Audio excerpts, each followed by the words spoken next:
Friends मु राखी आपण मानकु राखीस kitchen को स्वागत करुछि। आज आम प्रस्तुत करिया प्लास्टिक खटा।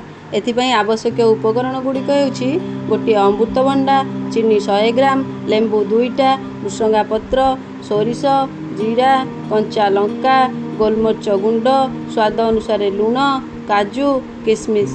प्रथमे अमृतभंडा को आम भल भाव धोई पतला पतला करी काटिदेबा।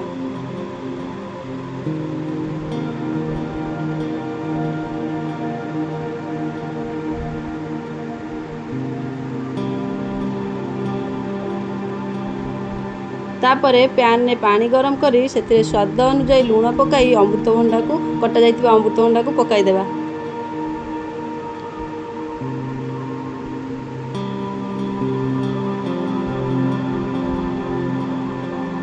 और ताकू किछि समय सिझिबा को छाड़िबा। अमृतभंडा एपरि सिझिबो जेपरि हाथ रे चिपिले नरम लागिबो किंतु भांगिबोनी।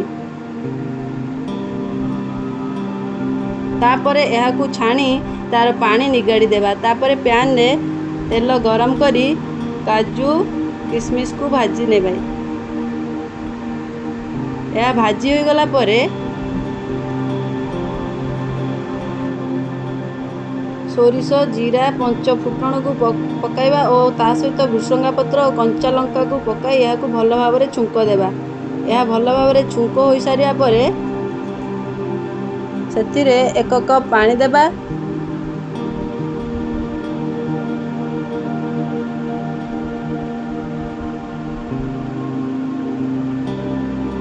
और चीनी को ता सहित पकाई देबा। चीनी टिके अठालिया होई गला परे सिझा जाइतिबा अमृतभंडा को पकाई देबा। यह को भल भाव रे फुटिबा को छाड़िबा और यह भल भाव रे फुटी मोटालिया होई गला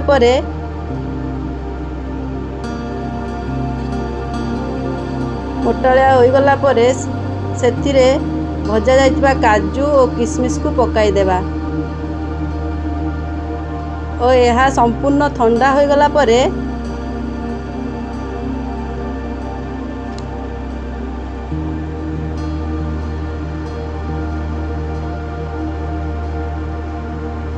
सेथिरे लेंबू रस को पकाई देबा और गोलमरिच गुंड को ता सहित पकाई देबा।